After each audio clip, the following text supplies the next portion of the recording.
Hola, soy José Lira, esto es EPOGE en Utilitarismo Sanitario y Crisis Pandémica. Hoy hablaremos de la pandemia originada por el coronavirus,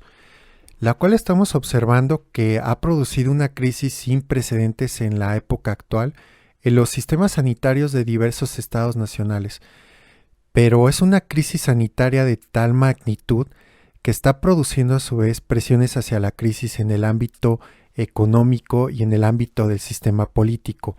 Es en estos dos sistemas sobre todo en los que me quiero enfocar en esta reflexión.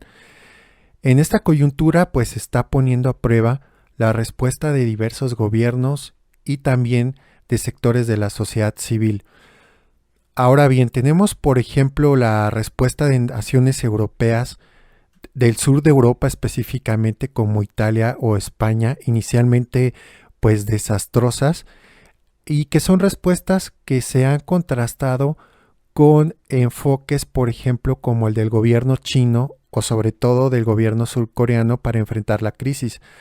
los cuales, como sabemos, consistieron en el caso surcoreano en fuertes medidas de contención y de aislamiento social, de un modo rápido y contundente. Ahora bien, en el caso de las sociedades occidentales liberales,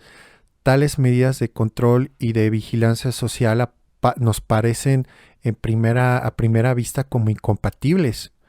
Lo que nosotros consideramos en aquellas sociedades como autoritario sería lo que las está salvando de la pandemia. Por otro lado,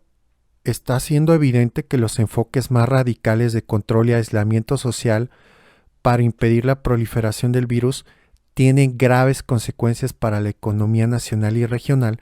lo cual también comienza a escalar en el inicio de una recesión económica global. Por ejemplo, encontramos en Estados Unidos un enfoque diferente para afrontar la crisis, el cual estaría sobre todo enfocado en buscar esto ideológicamente, como se dice, un equilibrio entre la salud de la población y la estabilidad del sistema económico. No obstante, sería un programa enfocado sobre todo al inicio de estímulos fiscales y medidas de alivio económico. Frente a las fuertes caídas de los índices bursátiles, por ejemplo, también frente a la perspectiva de una contracción muy significativa del Producto Interno Bruto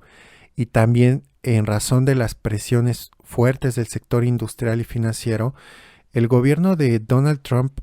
inicialmente sostuvo un enfoque crítico hacia las medidas radicales de contención social, acentuando la idea de que esta solución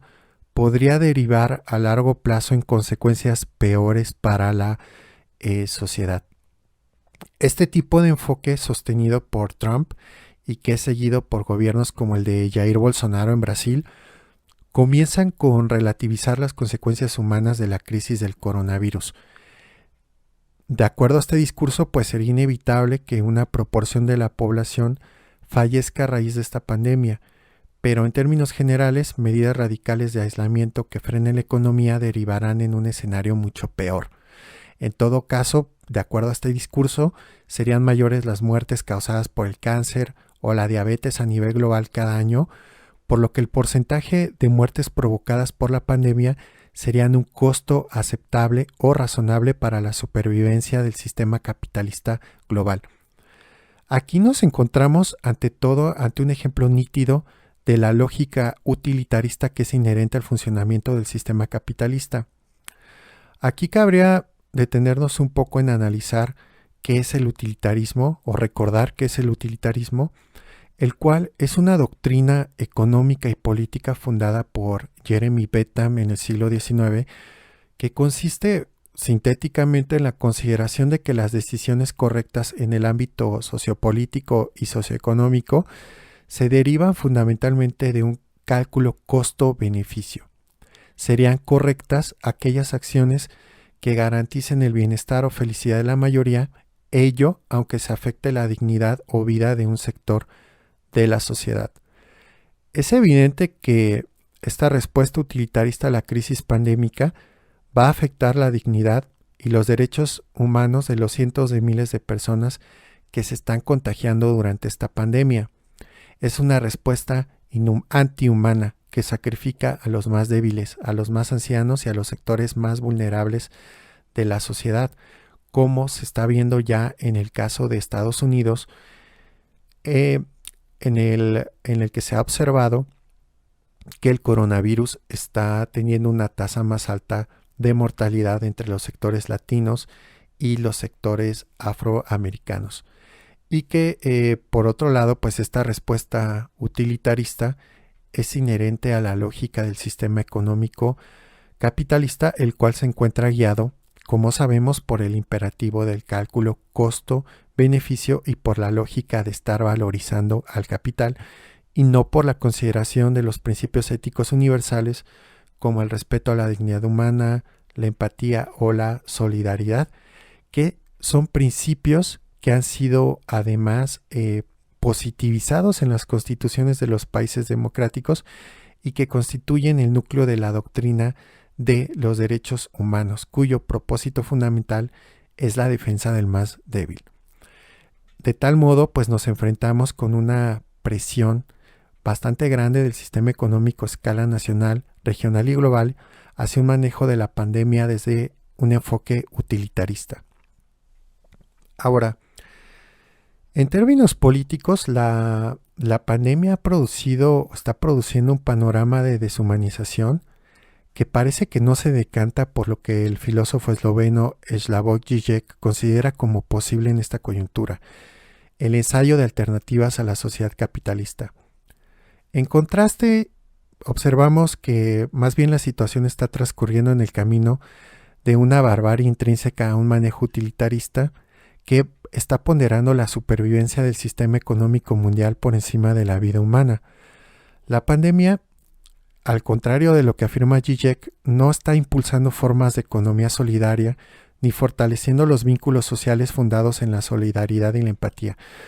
La pandemia se afronta más bien desde el esquema del estado de emergencia, desde el aislamiento de la ciudadanía en el espacio íntimo privado de la familia y la lógica individualista propia de las democracias liberales. Como ha señalado acertadamente el filósofo surcoreano Byung-Chul Han, nos encontramos frente a un virus que nos aísla e individualiza. La crisis tampoco se ha canalizado a través de aquello que Jürgen Habermas denominó solidaridad posnacional, es decir, aquella solidaridad ciudadana más allá de las fronteras del Estado-nación,